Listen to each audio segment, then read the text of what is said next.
Good morning everyone, welcome back to my channel. আশা করছি তোমরা সবাই ভালো আছো আর আমরাও ভালো আছি। আজ আবার তোমাদের সামনে চলে এসেছি নতুন আরেকটা ভ্লগ নিয়ে। আই হোপ তোমাদের ভালো লাগবে।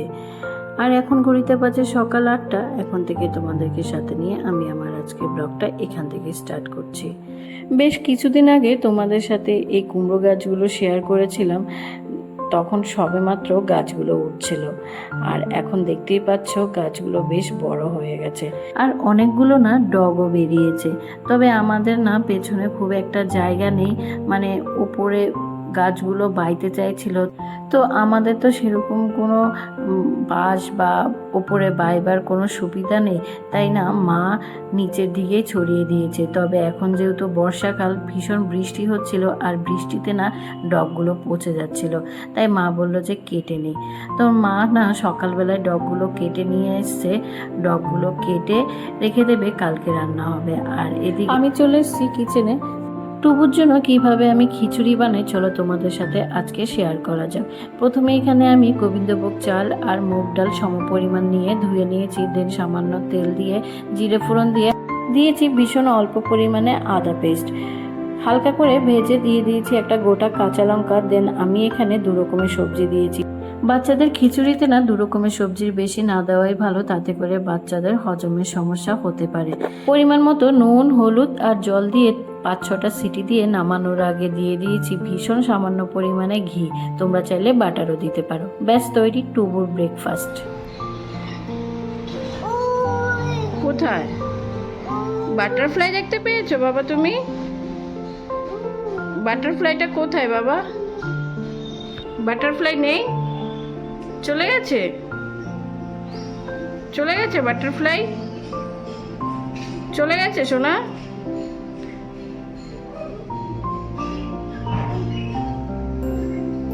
এটা কোথায় বাবা?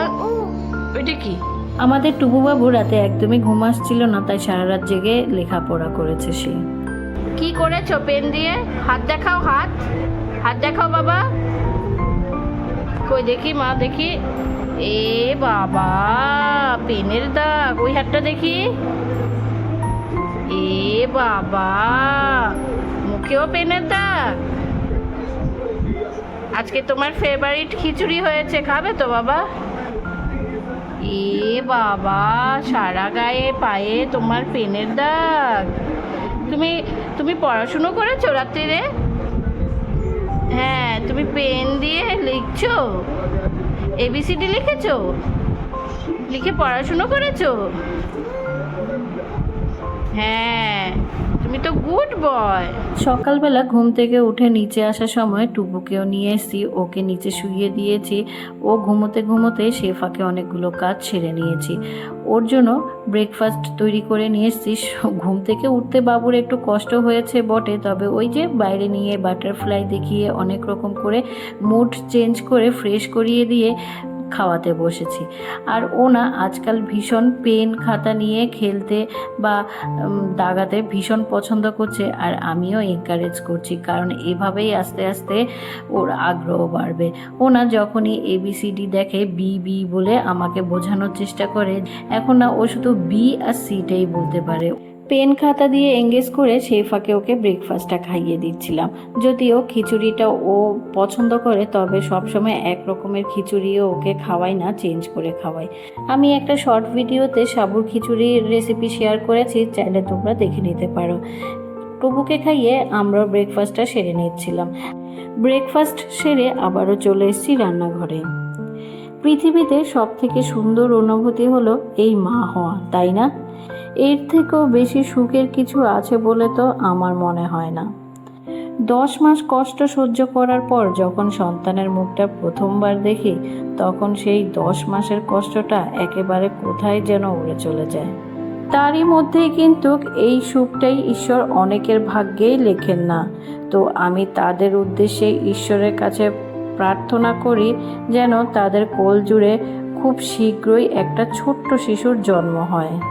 সত্যি বলতে এমন মায়েদের কষ্টটা না আমিও অনেকটাই অনুভব করতে পারি, কারণ আমিও এই ধরনের কষ্টের মধ্যে দিয়ে গেছি দীর্ঘ সময় জুড়ে। অনেকগুলো বছর আমাকে এই কষ্ট অনুভব করতে হয়েছে। ঈশ্বরের কাছে অনেক প্রার্থনা আমিও করেছিলাম। অনেক ধরনের ট্রিটমেন্টের পর দীর্ঘ 8 বছর পর আমাদের ঘরের আমার কোল জুড়ে এসছে আমাদের টুবু বাবু। তাই আমিও চাই আমার মতো প্রতিটা মায়ের কোল জুড়ে যেন ঈশ্বর ফুটফুটে আর সুস্থ সবল একটা শিশুর জন্ম দেয়। তোমাদের সাথে গল্প করতে করতে কিচেনে অনেকগুলো কাজ কমপ্লিট করে নিয়েছি। টুবুর জন্য করেছি আলু পটল দিয়ে শিঙি মাছের ঝোল। আর আমাদের লাঞ্চের মেনুতে আজকে হয়েছে গাটি কচুর তরকারি, আলু চিংড়ি, আর বাবার জন্য হয়েছে ঝিঙে আলু দিয়ে চারাপোনার ঝোল। আসলে চিংড়ি মাছটা না বাবা অতটা পছন্দ করে না। টুবুকে ব্রেকফাস্ট খাওয়ানোর পর কিছু সময় খেলাধুলো করেছিল। দেন ওকে ঘুম পাড়িয়ে রান্নাঘরে এসেছি। যতটা সময় ঘুমায় ততটাই আমার লাভ, আর সেই সময়টাকেই আমাকে কাজে লাগাতে হয়। আসলে বাচ্চাদের মায়েদের তো এভাবেই কাজ করতে হয়, নয়তো কাজ করার না একদমই সুযোগ হয় না।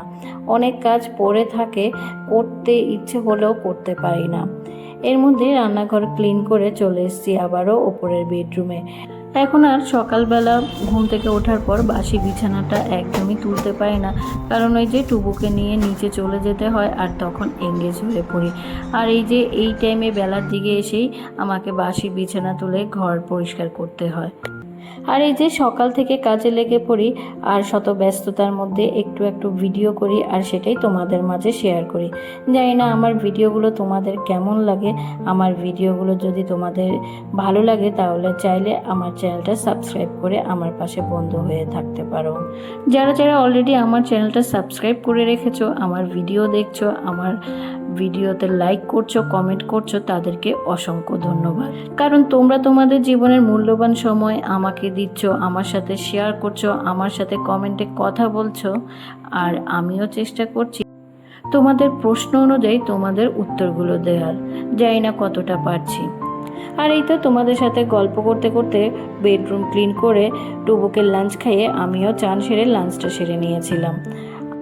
দিনটি ছিল শনিবার, আর শনিবার করে না হাজব্যান্ডের হাফবেলা অফিস থাকে, তো হাজব্যান্ড না 3টের মধ্যে বাড়িতে চলে এসছে। হাজব্যান্ড লাঞ্চ খেয়ে ওপরে এসছে। এর মধ্যে টুবু সোনাকে একটু ঘুম পাড়িয়েছিলাম, তবে বাপির শব্দ পেয়ে সে ঘুম থেকে উঠে পড়েছে। আর এই যে বাপির সাথে একসাথে বসে সে ফল খাওয়ার বায়না করছে। তবে এই ধরনের ফল না ও একদমই খেতে চায় না।